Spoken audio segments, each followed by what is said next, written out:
Hello, hello, and welcome to another ohmTown Daily, Season 2, Episode 280 for October 7th, 2023. Tonight we're going to discuss a Tim Burton theory about Johnny Depp, artists working together against AI. No, AI is not ripping off Uber drivers. That is an odd title. Want a Colorado ski resort? How about Halloween dominates box office? This one will creep out the sentient AI. Some devices have an unkillable backdoor. Spain has a private rocket sector. Hocus Pocus bombed. Let's find out why. Hocus Pocus is pretty much synonymous with Halloween, it seems. How about talk about Overcharged? And finally, Pink and Spongebob have scurvy. Next.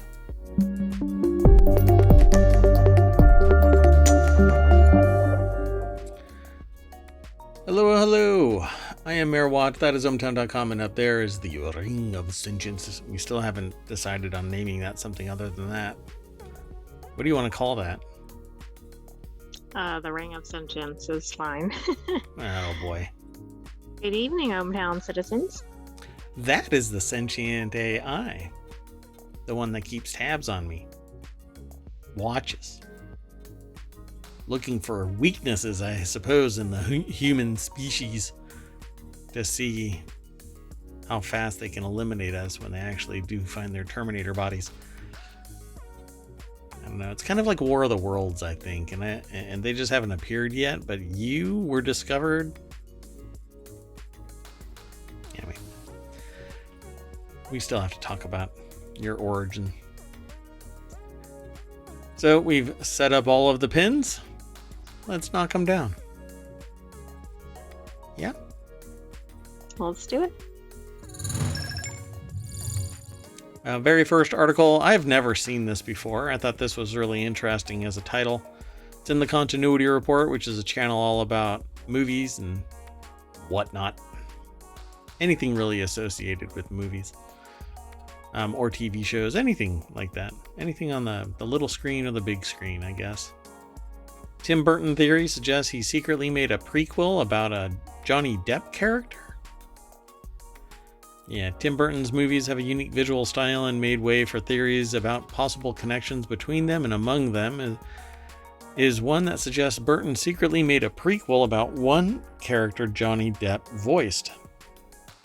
After making his directorial debut in 1985 with Pee-wee's Big Adventure, Tim Burton was able to show his trademark visual and narrative styles in Beetlejuice, which marked the beginning of a successful career in the genres of fantasy and gothic horror. Since then, Burton has brought to life original stories like Edward Scissorhands. I like saying that. Scissorhands, yes, I know. And adaptations like Charlie and the Chocolate Factory, which I think is a prequel to Snowpiercer. Anyway, the article is over at Screen Rant. Is that how you're supposed to say the name? I think you're supposed to say Screen Rant. Oh, not Screen Rant. Adrienne Taylor. Sorry, man, I said it twice and said both names wrong. Adrienne Tyler wrote this article for ScreenRant.com. A theory about two of Tim Burton's animated movies suggests one is the prequel of the other, supporting a theory about a connected universe. And I honestly do believe so. I believe that Snowpiercer is the sequel to Charlie and the Chocolate Factory. I don't think he's talking about Snowpiercer, because I don't think that's a Tim Burton movie. In fact, I know it's not a Tim Burton movie. Oh, never mind. Well, anyway, you didn't see any of this. The theory that Burton's animated movies are all connected suggests Victor Frankenstein, Victor Van Dort, and Jack Skellington are the same character, though this theory is not supported by evidence in the films. So why are we here? Oh, because it's fun. Because it's a movie. In the Tim Burton verse, hey, The Burton verse. I wonder if that's a thing. I don't know. I've never heard of it. After making his directorial debut in 1985 with Pee-wee's Big Adventure, which I love because of Large Marge. When they finally found the body, she looked just like this. I like Nightmare Before Christmas. Nightmare Before Christmas is awesome as well. Tim Burton was able to show his trademark visual and narrative styles in Beetlejuice. Beetlejuice 2 is coming. I thought that there was supposed to be another Nightmare Before Christmas, like a sequel to Nightmare Before Christmas. So I guess the day after the Nightmare After, I'm not sure. How would it work? Maybe the Nightmare Before New Year's. It's like the 24 hours before yesterday's tomorrow. So they did a short film.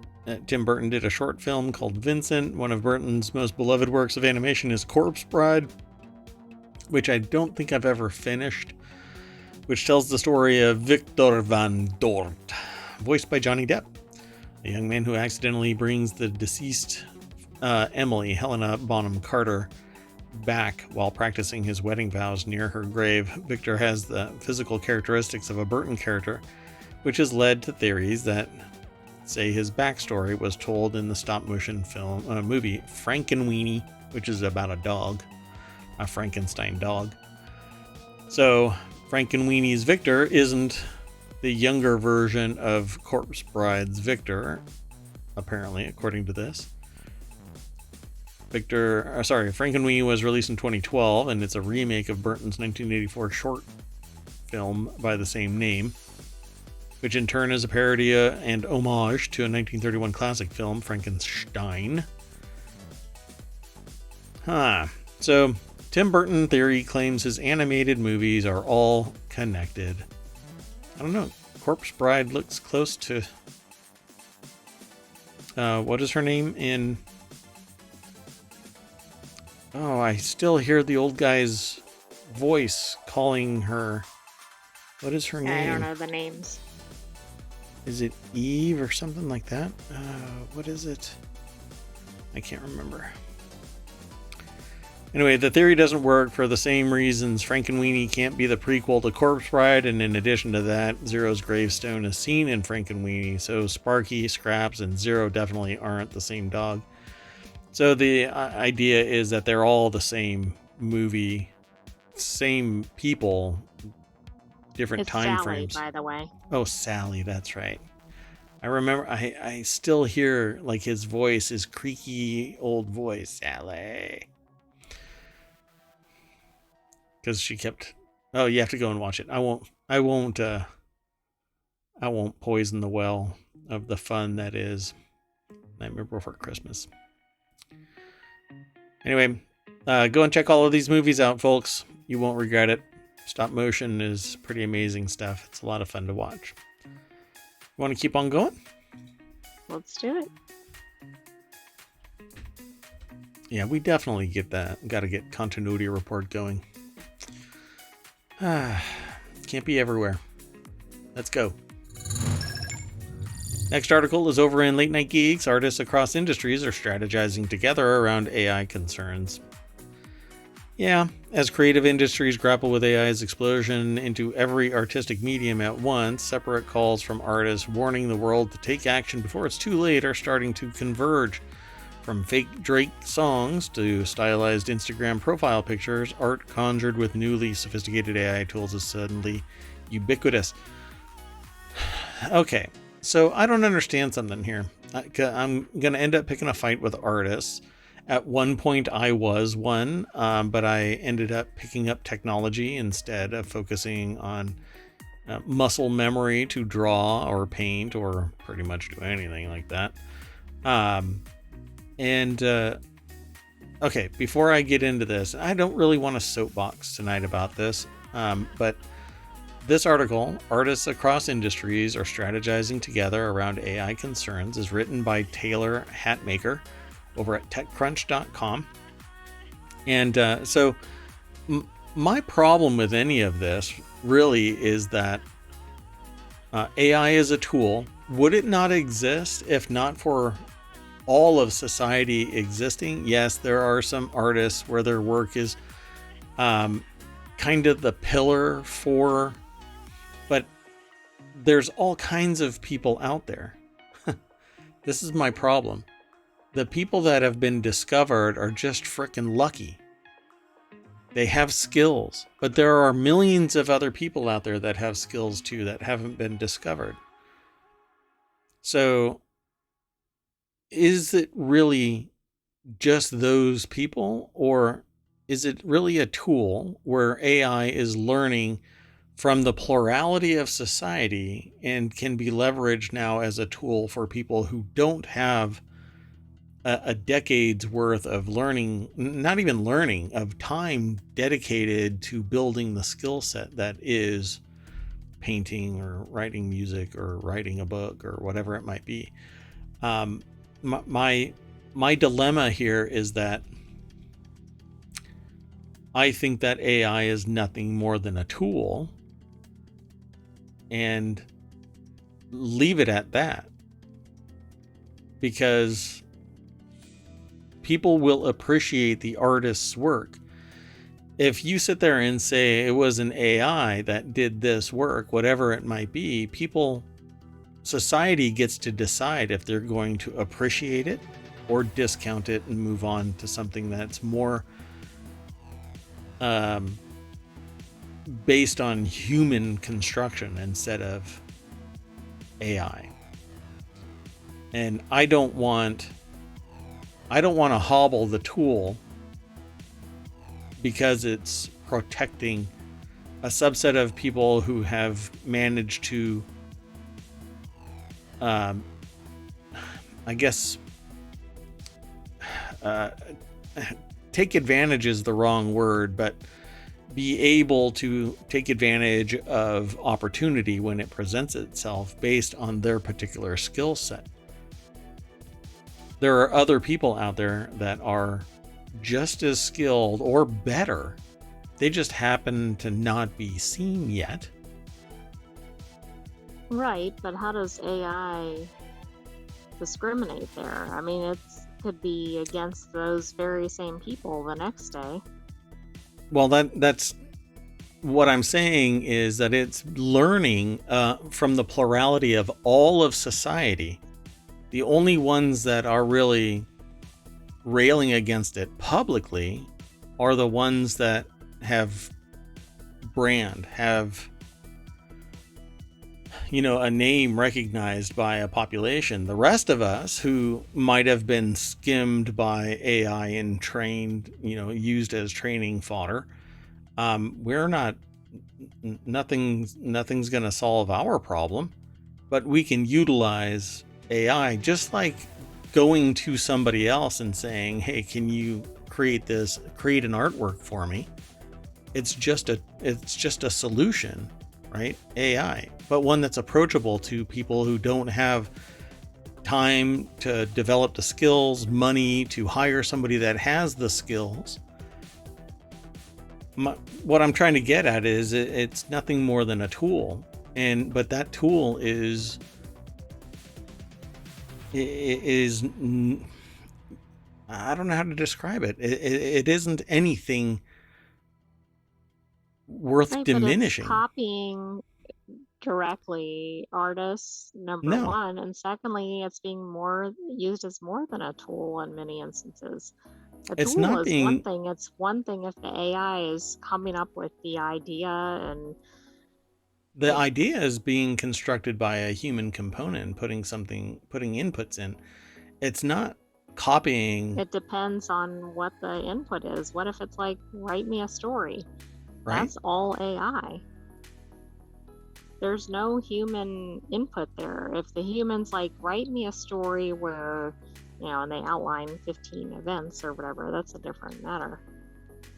Right, but then it's nothing more than just a random assortment of words being thrown together, and probably is garbage. So there would have to be some word crafting there. And no, I don't believe that AI isn't copying anybody. It's following the form and function, maybe, but we all do that. Every artist gets,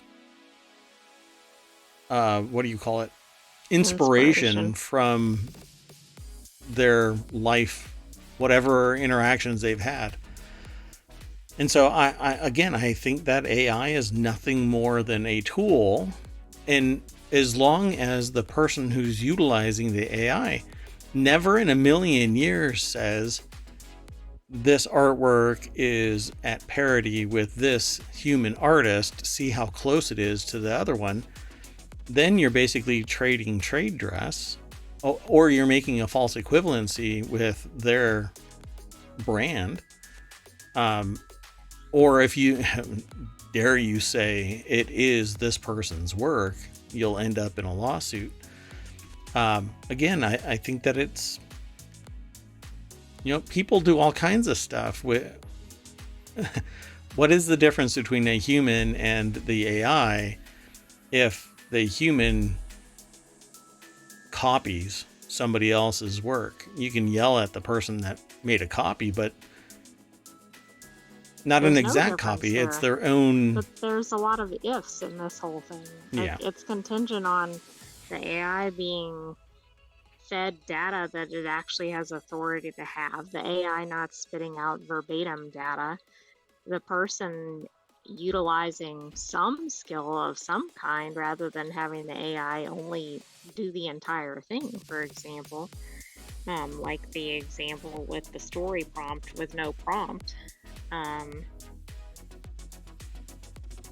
Yeah.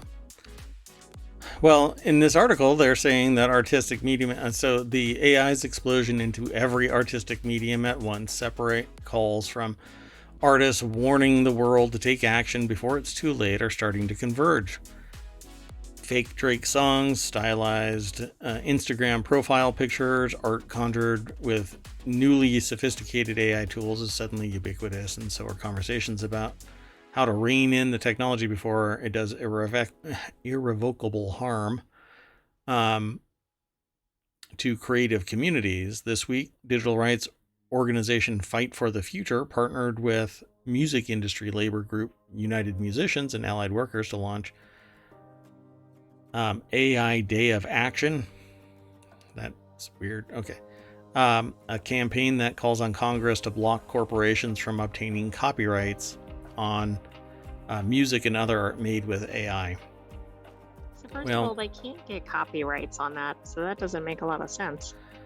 Well, I think that needle is being moved slowly by the fact that, again, AI is nothing more than a tool, and it's not like you can't copyright a work because you used an airbrush versus a paintbrush, or because you used a spell checker. Yes, I understand that the AI goes way beyond that simple equivalence. It does construction, but if all you do is plop out whatever it is an AI does, there's some, you have to, as an artist, have to just go, okay, I compromise, and yeah, sure, that artwork is good enough, which isn't what a human does. That's why I say a human created work is going to be appreciated more by people that want art, and not just something that has 6 fingers because it was generated by an AI. Eventually they'll get hyper realistic. It's why I created the channel Reality Hacker. We're going to get to the point where it's just inseparable, the fake from the real.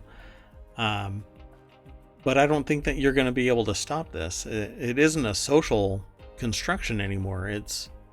This is financial, and this is actually empowering for people who aren't capable of dedicating 10,000 hours of their existence to become a subject matter expert, with a paintbrush. Again, it's all digital, by the way. You have to do a whole lot more to turn it into something that isn't digital. If you want a painting, printing out a flat print isn't the same thing. Just because you print it out on canvas doesn't make it suddenly... Right, it's not a new work.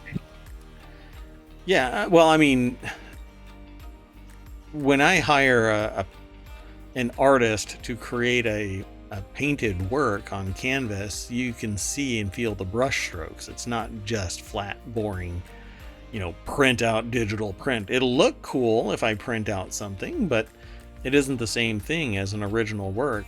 And there's a huge difference in price between a digital work and a painted work. You go to an art gallery and try and just buy a regular old reproduction, and you're looking at maybe $250 plus another $250 for the frame.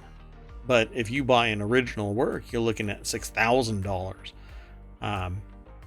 And that's why I say that artists are going to be more appreciated than before. All the rest of this is just commercial stuff. And not everybody. It seems a little gatekeeping, right? It's really difficult to make a living as an artist in the commercial sector. And well, sure, artists are extremely threatened by AI. I mean, they struggle to make a living as it is, unless they're one of the rare, very successful artists. So like name brand kind of thing. And that massive expense is why it's going to happen, because business doesn't want to spend thousands of dollars on an artist. And it's not going to matter how much people get bent out of shape about an AI. The commercial side of it is going to have this tool in their quiver. They're going to be able to pull this out at a moment's notice, do some artwork, marketing, whatever, construction with it, from music to writing, copy to pretty much anything. It's there. You're not going to stop it. I don't know what the real solution is. You're not going to copyright it right now. And, if you're not taking credit for an AI work, I don't see much of a problem. And also, if the AI isn't based on, direct copies of other people's work, which I think it actually is. Yeah, I don't know. I'd have to see more examples, I suppose. And not close approximations, and I would want chain of custody, I want to see source code kind of. It would be interesting to see what the processes were. What did it sample from to create that artwork? And give me everything, the forensic analysis of the code, looking at every picture that it chose in the context of that picture, how it was evaluated. Did it take that exact thing and then just slap something on top of it, for example? I think that's a problem. Versus looking at a whole gallery or whatever of art and then being oh, I need a blue splotch or whatever. Yeah, I'm inspired by this versus taking the artwork and reverse engineering it. It's a completely different animal.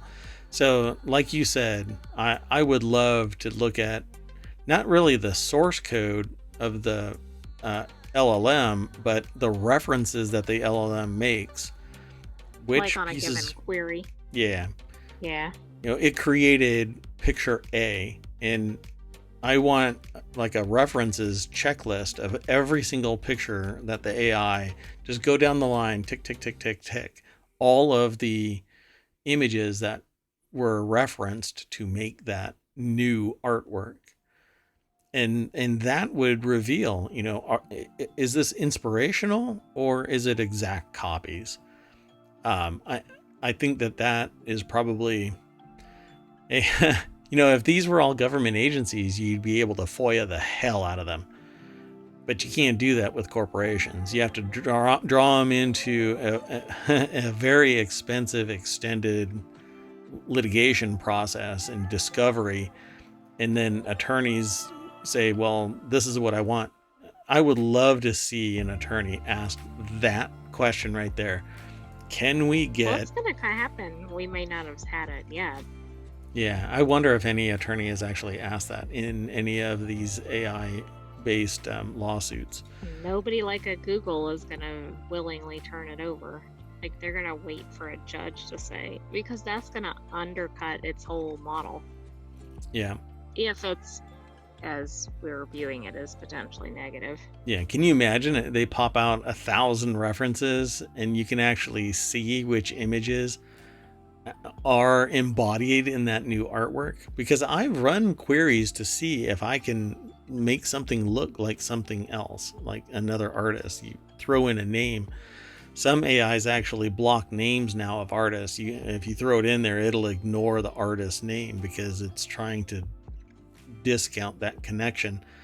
But the tag has to be somewhere in there. How then would the newly constructed work suddenly look like that named artist, quite fascinating. Well, how did I come back to that? How did it get that first piece of art? Because the artist didn't submit it in most cases. Yeah, but if it's on public display somewhere, it's just like a human walking up and taking a picture of it and getting inspiration from it, except that it's mechanical in nature and not biological. Right, it's the two pieces together. Right. Yeah. This will continue to be very, very interesting. It says art is fundamentally human, but no, it's not. Art is appreciated fundamentally by humans, but art can be... Humans don't necessarily appreciate it more unless they know it's a human. They might go, this is a cool piece of art, and then they go, oh, it was made by an AI, and then they'll do one of two things, right? Aghast. Well, yeah, like, oh, that's awful or whatever. Or, oh, I really like it. It's cool that an AI did it. Yep. And I've actually done that. So with groups of people, I've thrown artwork on display and then I've asked, hey, pretty cool, huh? And I say, well, what would you say if I said it was created by AI? And some people, just like we just said, they are aghast. Oh my God, this is done by an AI? Yep. So that's why I asked the Westworld question of groups of people. If you can't tell the difference, does it matter? Well, to the people that are slighted, like these artists, yeah, it does. It takes food off their table, takes money out of their pockets. Potentially. But I still think... Keep in mind, most artists are probably living below the poverty level. Oh, sure. I mean, these are not like brain surgeons with high salaries or... Yeah. And I'm not saying they would be any less slighted. I'm just saying they're eking by financially in many instances. And then this is like threatening their entire existence. I interacted with a barista who actually has a PhD in a philosophy PhD. So you kind of, when you said, it's not brain surgery or something like that, right? They're not brain surgeons. You never know. And I've known a lot of attorneys that have become artists. So, and I don't mean because of intellect. I just mean because of salary. Like, yeah, I know. I was trying to distinguish it from a high-paid profession. But yeah, I know. No, you're right. You don't know. I mean, somebody could be doing art for fun and not as a career. Yeah, for personal edification and well, as you don't like saying, finding their bliss. So anyway, yeah, it's an interesting situation that we're in, but let's keep on going. I went from not wanting to soapbox, spending a lot of time on this one. So let's keep going. And if you are hanging out with us and you have a question or comment, feel free to throw something in chat and let me know. The sentient AI and I will answer your questions or talk shop about it. So this next article is over in the Mobile channel. No, AI is not ripping off Uber drivers, and not every article that we have today is about AI. It just happens to land that way. Developments in artificial intelligence and machine learning have led to a series of debates over, among other things, whether it's coming for your skilled job. AI anxiety has now crept into the domain of the gig economy. but not in the way that you would expect. Recent articles point to the finger at companies allegedly using AI to get inside gig workers' heads to manipulate their pay. The fury was jump-started by a law review article claiming that companies are engaging in algorithmic wage discrimination, a fancy term that means ride-sharing drivers may be offered different rates for what seems like the same type of work. So the article is over at thehill.com. Leah Palagasavilla, I guess, I'm horribly ruining that last name, is an opinion contributor. And they always say, and I'm going to remind everybody, that the views expressed by contributors are their own and not the view of the Hill, and they're definitely not mine, or the sentient AIs. So let's talk about this here real quick. So they say down here, it's not unreasonable to think that AI will make ride-sharing apps better at figuring out how to pay drivers. That doesn't necessarily mean drivers will earn less or that the pay rates they are offered will be determined in unethical ways. In the consumer setting, travelers should already be well acquainted with the concept. If you looked at prices for a flight 6 months ago, would you be surprised to find that the costs 3 times as much a week before departure? With fewer seats available, an airline can allocate them either on a first-come basis, first-served basis, or through the current system. And the current system is both more profitable for them and more likely to ensure that the person who needs the seat most can get it. And that is not true. That is the polar opposite of profit motive. No, it's who can pay the most. Right. Yeah, that's right? Pay to play. Particularly if it's close in time. Yeah. Yeah. The article just broke its logic. So let me throw it into the chat so you can follow it if you're in chat. You can follow it on your own and not wait for me. So it says this dynamic pricing mechanism, which has been used by airlines and hotels for decades, is also in play in the ride-sharing industry. Prices for your Uber ride surge when you try to book during rush hour or after a major event in your area. Why aren't they just talking about this as supply and demand? But I understand supply and demand, and I can see how it would impact Uber, right? There aren't as many Uber drivers available, but what AI is attempting to do here is to determine what the maximum rate would be based on variables that may not be supply and demand metered. So this is something that landed Amazon in the hot seat. They detected that a person was able to spend more, so they raised the prices for those people. And that's what AI is looking at, how to extract more wealth from the consumer, and its disparate pricing mechanisms are antithetical to a normal business process that's ethical. So you don't sit there and go, well, you have a 6-digit bank account, so I'm going to charge you more than the person that is, waiting next to you. It just doesn't make any sense. You pay for your service, or you charge for your service X. It seems kind of scummy and sus to sit there and go, well, you look like you got nicer shoes, so I'm going to charge you more. Right, but I mean, that very well could be something that happens. I mean, I understand right now they're saying, no, that's not going to occur. Right. But I think that algorithmic wage discrimination provides interviews with some Uber and Lyft drivers who raised real concern about how unpredictable rates and fake price surges negatively affected them. We know that people will instigate a fake price surge by artificial scarcity. It happened in the entire state of California, shutting down power grid operators so that they could drive the prices up higher. And there were recordings of the sellers of electricity saying, let's charge grandma more. So this is a greed motive. It's a profit motive, but it's purely greed. Because what businesses will sit there and say, ethical businesses will sit there and say, is you charge what the value is for your service.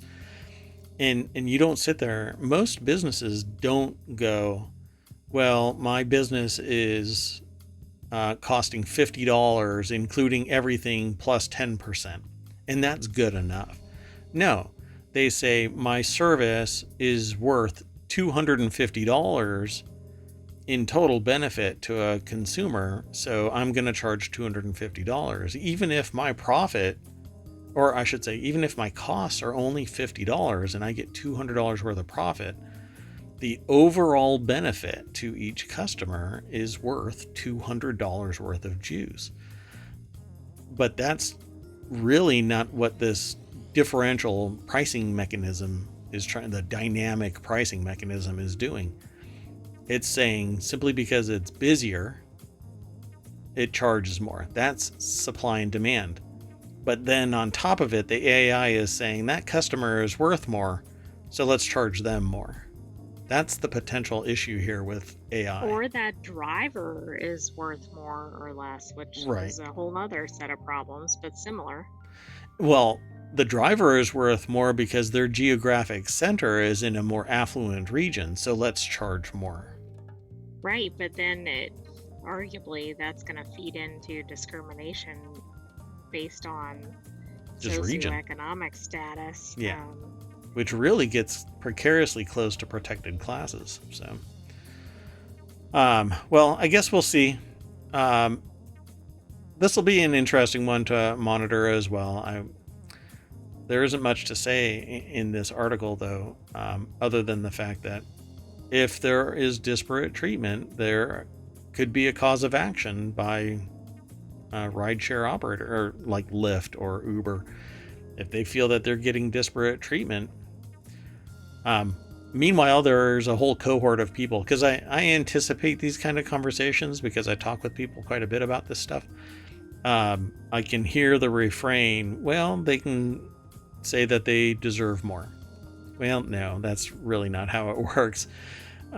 You say that you deserve more, you're either going to have to walk away or get labeled not a team player or some other... Right, you're going to get laid off, or even if you're not... Your hours get cut or whatever because you're rocking the boat and all kinds of political bullshit. Anyway, yeah, sorry, this isn't a kid's show, by the way. Okay, let's keep on going. The next article is over in ohmTown Daily. That's this show, but it's also a channel over on ohmTown.com. You can buy an abandoned Colorado ski resort for just $7 million. Let's say you... I mean, that actually sounds relatively inexpensive for a whole resort. Yeah, I wonder if there's a whole fee associated. Ski lifts and everything, and... I don't know. Let's take a look at it. A shuttered 373-acre ski resort outside of Denver, Colorado. Well, it's Denver, Colorado. Hit the market in September. The resort slopes at St. Mary's Glacier.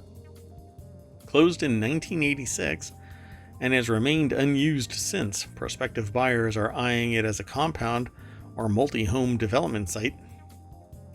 Compound.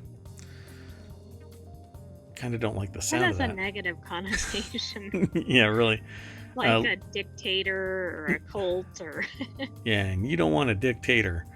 Every skier has dreamt of pristine slopes without other patrons slicing through their downhill bliss. Hey.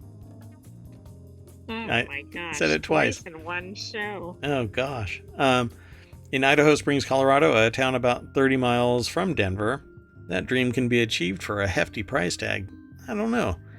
373 acres of ski resort for $7 million? I mean, that would be kind of... What if you bought it and then used it for your own... Yeah, in your own private compound. For example, that'd be pretty neat, I imagine. Yeah, you can just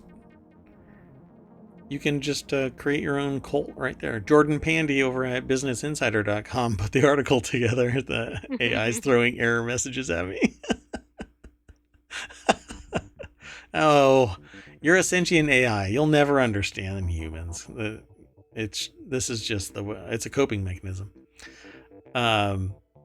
So it's apparently up for sale, $7 million. It's been idling for almost 40 years. That's got to be some pretty rough trade in there, you know? I mean, that thing has been... It's gonna have to be rebuilt, I guess, if they want it as a ski resort. Oh yeah, there's got to be asbestos all up in there. According to the listing, property taxes will run a buyer $20,000 a year through the although the listing also indicates that the price is only for a particular portion of the property, right? That the actual living area. That's kind of lower than I would expect. Well, at that price point.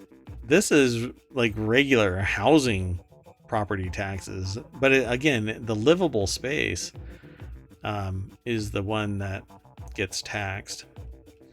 So, I mean, at a high rate. So it's selling for about $18,700 an acre, which might sound nice to some, but the property has been pretty much left alone for a few decades. The next buyer will have to put in a few extra dollars to refurbish the place. I want to see inside. All I'm seeing are pictures of trees. Just the landscape, right? Yeah, and that's it. That's the whole article there. Oh, yeah, great sentient AI. I want to see like ski lifts and the ski lodge or whatever. Yeah, I want to see the building. Does it even exist? That sucks. I was hoping to see the actual... It says the former ski resort closed its lifts in 1986. That's the last time you even have anything to do with lifts. That's sad. You can actually link to it from the from inside the article to the actual listing. But even though it's just showing a lot of landscape pictures, I don't see any building pictures on the listing. Yeah, I don't typically walk off of ohmTown to get there. So, okay, well, we'll have to maybe a better article will come floating by. So let's keep on hustling. This article is going to scare the sentient AI. So let's see if we can. And also any younger viewers. Maybe. I don't know. It's kind of a spooky article. Horror movies dominate box office top 10 chart 3 weeks before Halloween.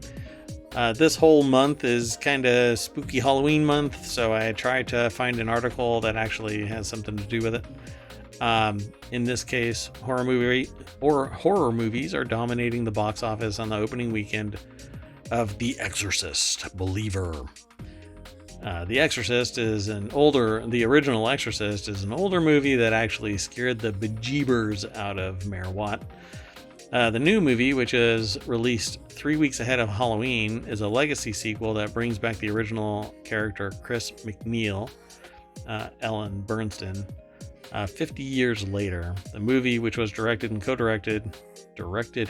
co-written by David Gordon Green, and is the intended beginning of a new trilogy, took number 1 at the box office this weekend with a projected 3-day total of $28 million. I don't know if that's good or bad. Anyway, Brendan Klein over at Screen Rant put this article together, and it said the deck statement says, while The Exorcist Believer is taking number 1 the domestic box office this weekend, many other horror movies are also populating the top 10.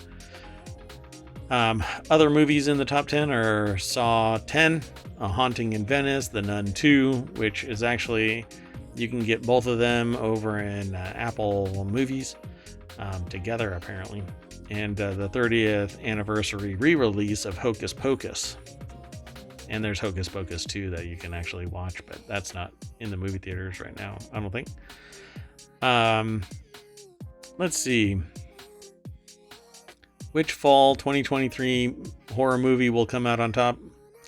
No clue.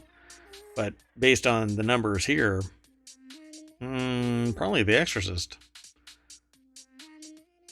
28 million projected 3-day. The next one close to it is 8. So, yeah.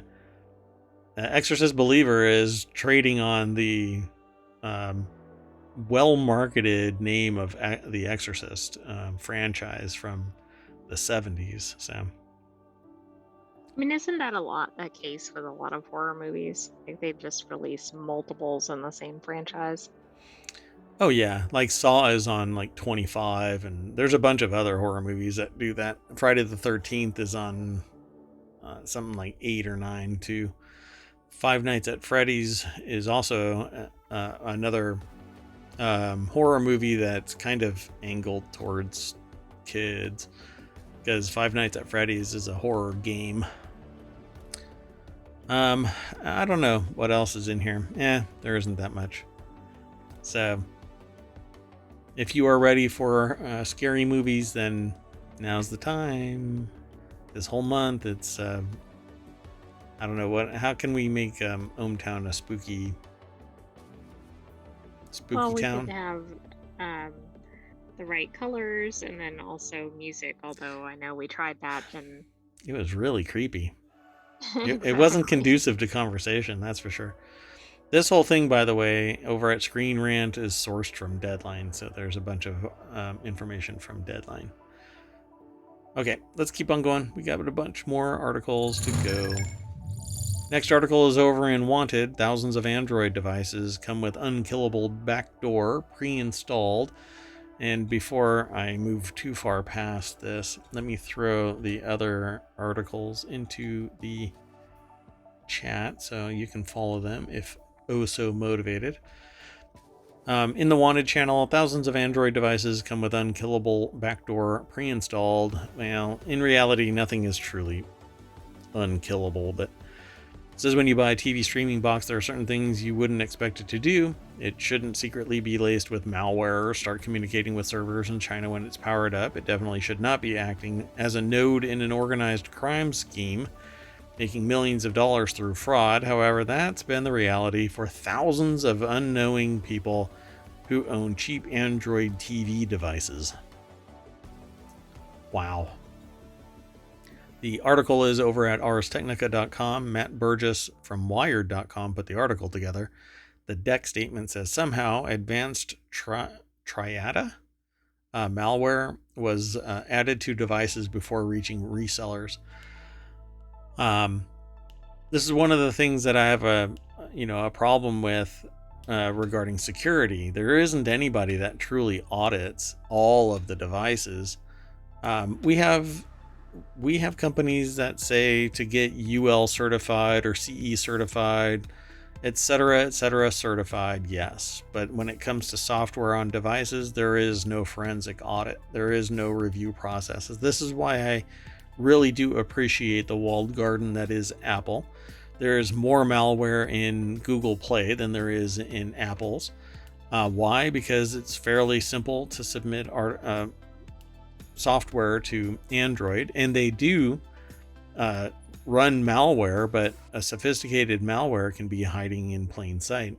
That the ability for the software to put itself together after being taken apart in separate segments of code, it could get past the checks and then reassemble itself at a later time. Wait, now that sounds creepy. We're all worried about AI, but I think I'd be worried about that. Yeah. Sorry, the fidelity of the music that's playing in the background actually made me pay attention to the wall next to me. I thought that there was something hitting the wall next to me.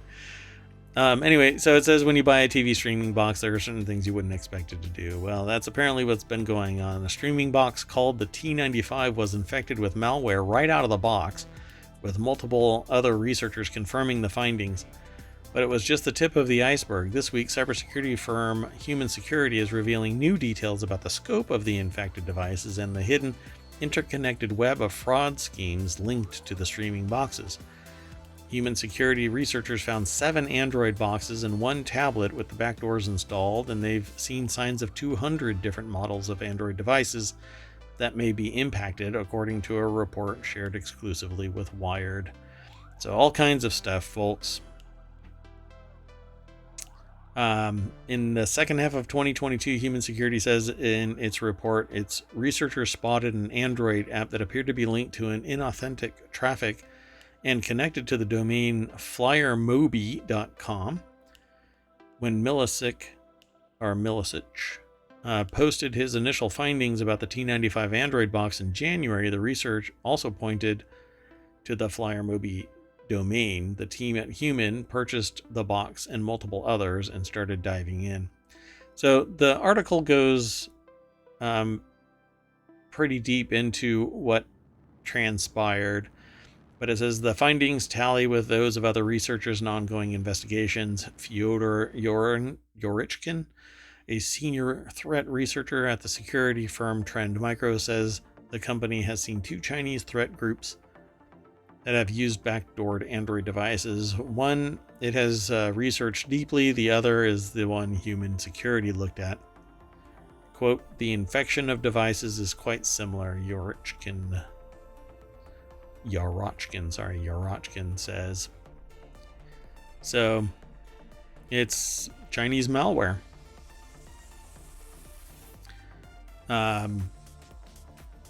Then there's what Human Security calls Peach Pit. This is an app-based fraud element, which has been present on both the TV boxes as well as Android phones and iPhones, it says.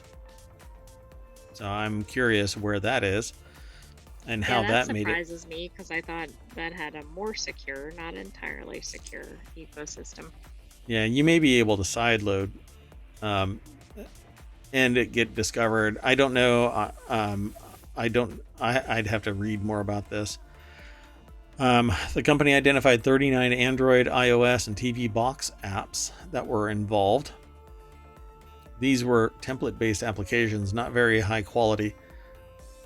Apps about developing six-pack abs and logging the amount of water a person drinks were included. Human Security researchers says the ads involved were making 4 billion ad requests per day, with 121,000 Android devices impacted and 159,000 iOS devices impacted. There had been 15 million downloads in total for the Android apps, the researchers calculate. The bad box Backdoor was found only on Android, not on any iOS device. Reed says that that based on the data the company has, which isn't a complete picture due to the complexity of the ad industry, those behind the scheme could easily have earned $2 million in 1 month alone. So it was basically churning ads. Pretty fascinating. It's interesting and scary because there is, ironically, AI would be the solution for this. Parsing the code, verifying that everything is a legitimate call, and anything out of band from its designed build and purpose would be flagged. I really do think that AI should be leveraged for this. Cybersecurity is going to be almost mortally wounded by AI when it's sophisticated enough to be put into practice, which it right now isn't. But anyway, let's keep on going, please. The next article is over in the Marble channel. This one will be quick because there isn't really much to say other than congratulations to Spain. Spain's first private rocket successfully lifts off, although the segment is Spain has a private rocket industry. I was going to say, I didn't know they did. A Spanish company launched the country's first private rocket on Saturday in a step toward bringing Spain into the exclusive club of spacefaring nations.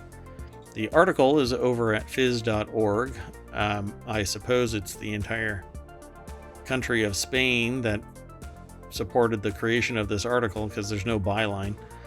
The launch of the small Mura 1 rocket took place at 2:19 a.m. GMT from a military base in the southern region of Andalusia. According to the company PLD Space, the company hailed the launch as successful and said that it had achieved all of its technical objectives, with the rocket rising 29 miles or 46 kilometers above the Gulf of Cadiz. After 5 minutes in flight, it landed in the Atlantic Ocean, where PLD Space said it would send a team to recover it. The launch was hailed as a milestone. I wonder how long it will take for them to deliver a automated landing rocket, just like SpaceX has, because the cat's out of that bag. Or even a rover, or we're seeing a lot of competition right now from different countries, which I think is a good thing. Yep, it's kind of like everybody launching the same movie at the same time, like Ants and Bugs Life and all of that. Right, did they all get together, say, 10 years ago or whatever, and say, okay, we're going to all launch in 2023? Yes, the Illuminati distributed alien technology to all of the countries to develop spacefaring research vehicles all at the same time. Maybe not. I don't think so. The next article is over in the Continuity Report. Hocus Pocus was an infamous bomb for Disney. 7 reasons the Halloween classic failed. But you see, it's a cult classic. It has legs now. Everybody still loves it. While Hocus Pocus remains a beloved Halloween staple today, the Disney movie was an infamous box office bomb back in 1993. Hocus Pocus is a headliner for Disney's Halloween movie slate every year, but it doesn't always have the nostalgia-filled popularity that it enjoys 30 years later. When Hocus Pocus premiered in 1993, it only made $40 million against an estimated $28 million budget. Bomb indeed. Consider the typical rule of thumb for a movie to break even is to double its initial budget. Hocus Pocus initially lost several $million for Disney. So wow. The article is over by Jordan Williams. It's over at screenrant.com by Jordan Williams.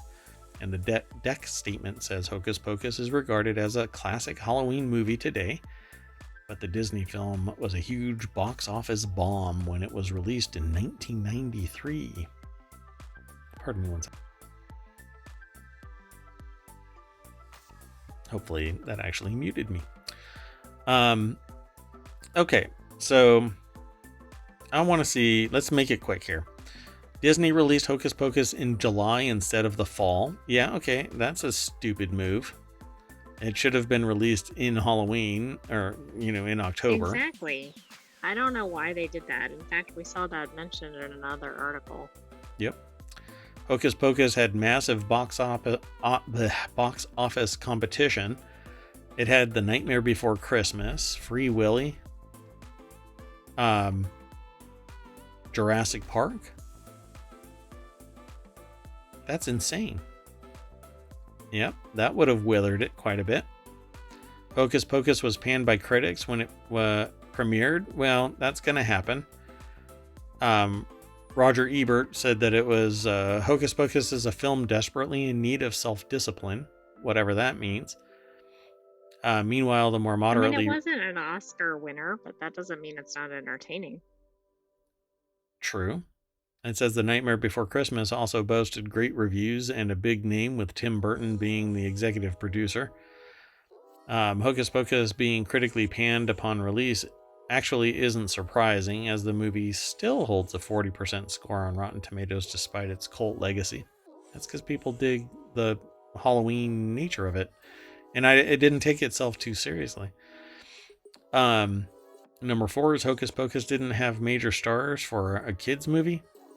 Okay, but I think this one became one. I don't know about these other two. Yes, but there weren't box office draw when it was released. Yeah, Thora Birch definitely became, just kind of exploded on the scene at one point. Sarah Jessica Parker. Oh, and those are the adults, though, so those don't count for what this number is supposed to represent. Yeah, I mean, if they had somebody from a hit Disney TV show or something, right, cast in this, it would have been something. Yeah, Disney didn't market Hocus. Disney didn't market Hocus Pocus well. Yeah, right, because they launched it in July, for crying out loud. And beyond that, Plus, I wonder if they're going to talk about it. So let's just move on to the last two. Hocus Pocus was better suited for at-home viewing. That's just a silly kind of throw, just to round this out to 10, I suppose, because it would have been great in a movie theater if it would have been flavored the right way. You market it in Halloween. You market it during fall. You drive the message that this is a movie about witches. Right. Oh, look at that. There we go. 1. Yep. And this is exactly what I said. It didn't take itself too seriously. And the other thing that I was going to say was that there were adult concepts in this that I think kind of degraded parents' ability to bring a kid to the show and not sit there and feel compelled to fast forward, Well, Hocus Pocus. It's weird because other than maybe 10 minutes total, if that, out of the whole movie, it would have been very kid friendly. Maybe not little kid because it might have been a little too scary, but it just didn't make sense to throw that in there. Yeah, there were a couple of kids that just came across with flat affect, and you wonder if that was intended acting or if they were just crap actors. And then they make these certain adult, they say innuendo. And it didn't need it. Like you said, it just didn't need it. They should have just changed it. Whoever, and I don't know who it was that actually had the job of punching up the script, but somebody should have stepped in and said, this should not, it should have been referred to as like an innocent, an innocent child has to light the black candle or something. And it would have made it. Child. Well, yeah, a child should have, had to light the thing and all of the other adult themes in it, which again, it was just very little. But it didn't really add much to the story. It added nothing. The two teenage kids, they could have just done things like exchange the phone number or whatever. Like it just, I don't know. I don't know what was the purpose of that.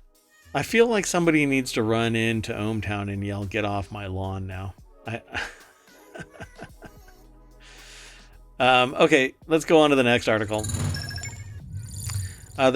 This next article, and this one should be quick as well. Energy firms holding 8.1 billion pounds of customers' money, and I don't mean in weight. I mean without. I was just gonna say in weight. Yeah, so this is a BBC.com article. Dan Whitworth is the author. They are the money box reporter for BBC Radio 4.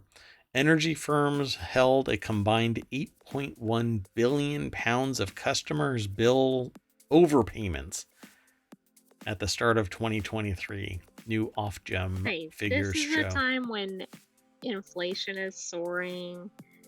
Everything is more expensive. I mean, that's pretty awful. It says companies can hold on to those overpayments, but MP Angus McNeil accused them of holding too much money and sitting on a nest egg.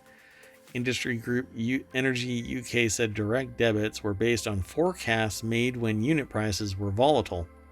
Customers can request refunds, it added. No, give me my damn money back. I shouldn't have to ask. You know how much you owe me. Pay me back. With interest, because you're making, 3%, 6%, 12% on $8.1 billion, unless that should have been put into an interest-bearing escrow account and making money for me. $8.1 billion, you tools. How about I estimate how much you've ripped me off of money? Maybe I can charge you that. Father of three from Dunfermline,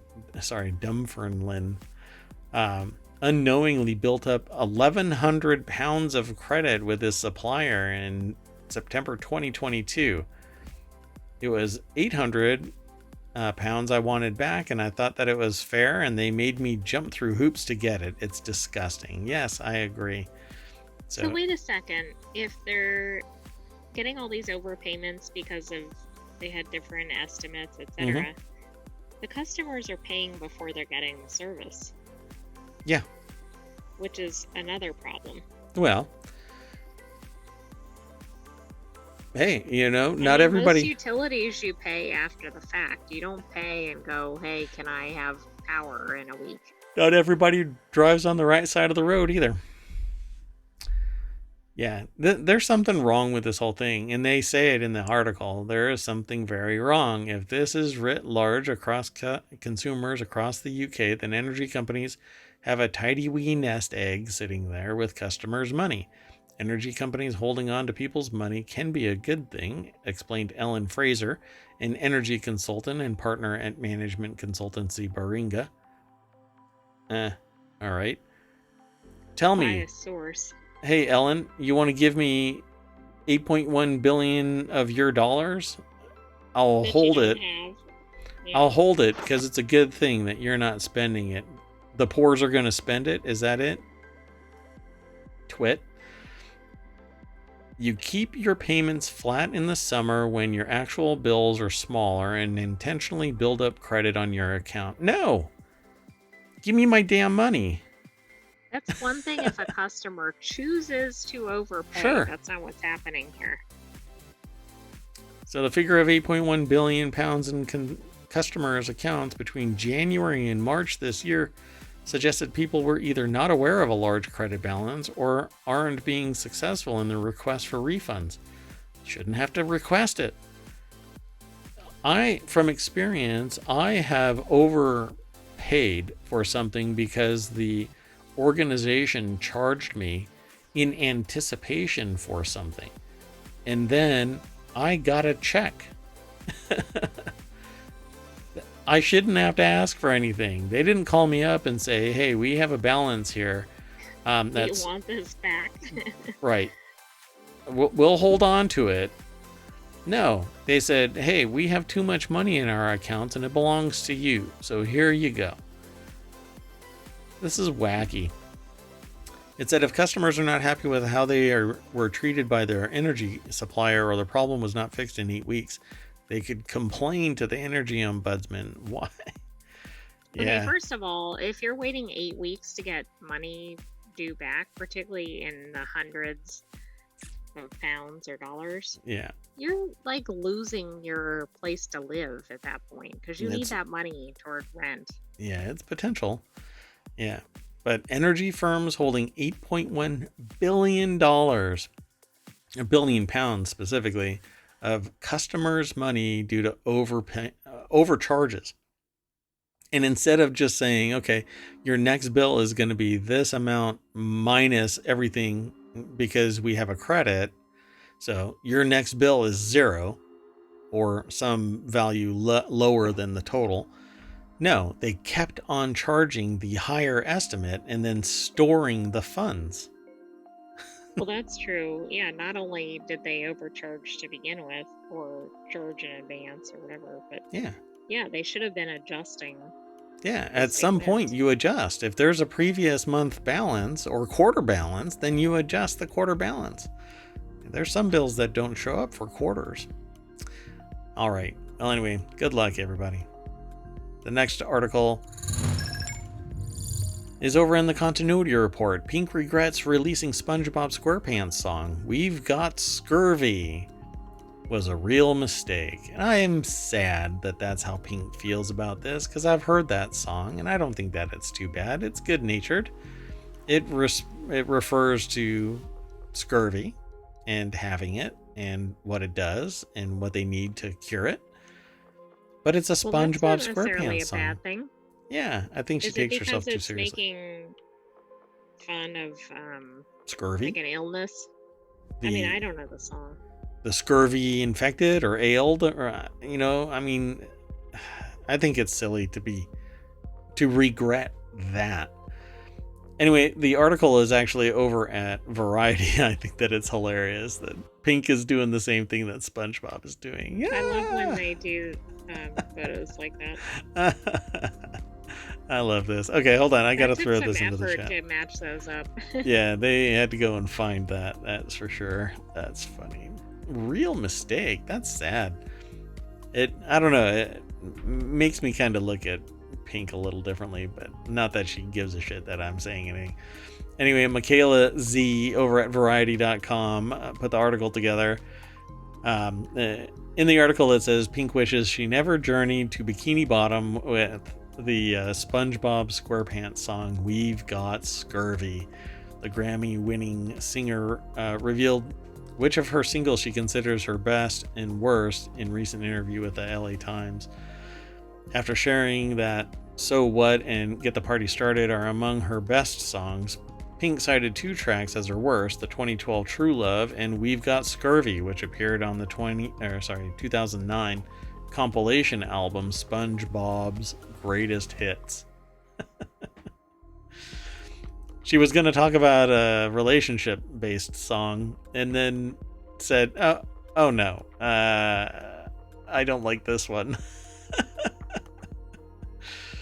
She recalled the SpongeBob song We've Got Scurvy, which includes lyrics about the disease often associated with the history of sailors and sea travel.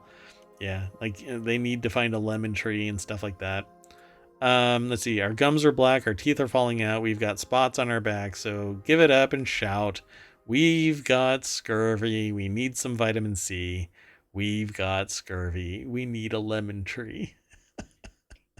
I actually think that's a good song because it teaches kids what it is and how to prevent it.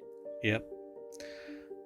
And, well, I can guarantee you, anybody who is, you might find an anomaly, but anybody that's watching SpongeBob is so far away from getting scurvy. It's almost, not even an actual statistic. Although, today, I've been struggling. No, but they might know people who would be at risk of it. Sure. If you are a child and you see people that have black gums and their teeth are falling out and they've got spots on their back, yell, "We've got scurvy. You need some vitamin C. You've got scurvy. You need a lemon tree." Okay, that's and not point. Quite the takeaway. No. But you could say, "Hey, have you had enough orange juice today?" How about some rum? No, wait, grog. Grog, by the way, is water with a little bit of rum in it to keep it from growing funky stuff, man. Hey, today I actually spent way too much time learning about it's salt from seawater created through people going and getting seawater in buckets or boiling it away or naturally evaporating the water from it. And there are certain places that do this, and I'll have to, once I don't know if it'll pop up in ohmTown, but maybe I'll find one and we can have me be determined to actually talk about it. But there's entire communities that could no longer sell their naturally created sea salt because there are mandates that require salt to have iodine in it. And it's a much more complex process, very expensive, to inject iodine into salt. And so I'm trying to figure out why salt is the one that got branded with the requirement to have iodine attached to it. Why not something else? Why salt? So I haven't looked into that part of it, but it was really interesting.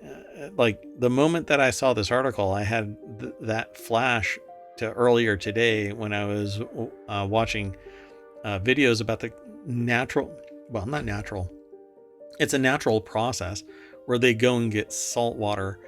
And in some cases, it's actually salt that's drawn out of coconut husks that are cooked and stuff. I'll have to find the video and show it to you.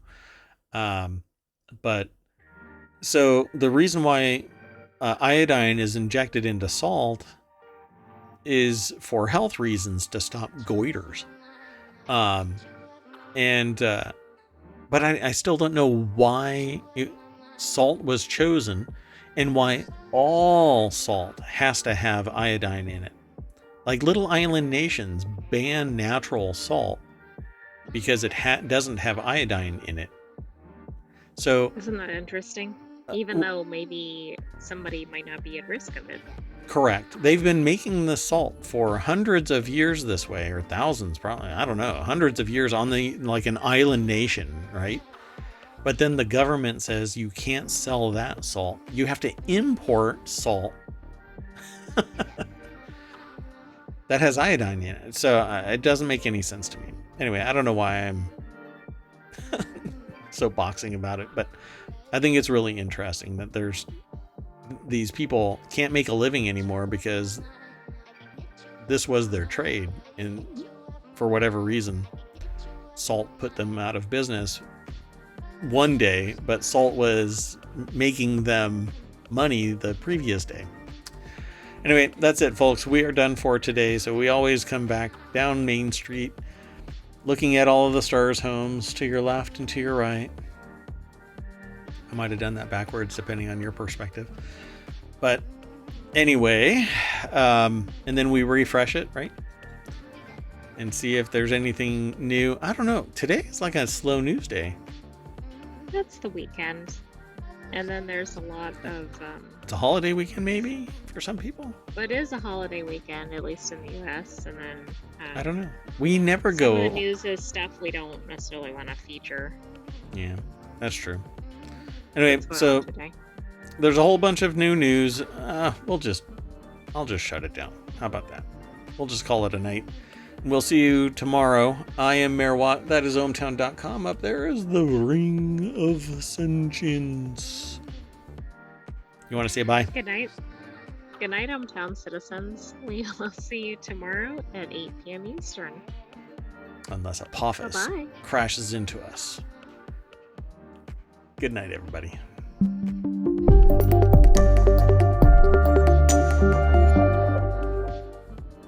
Bye-bye. Yeah.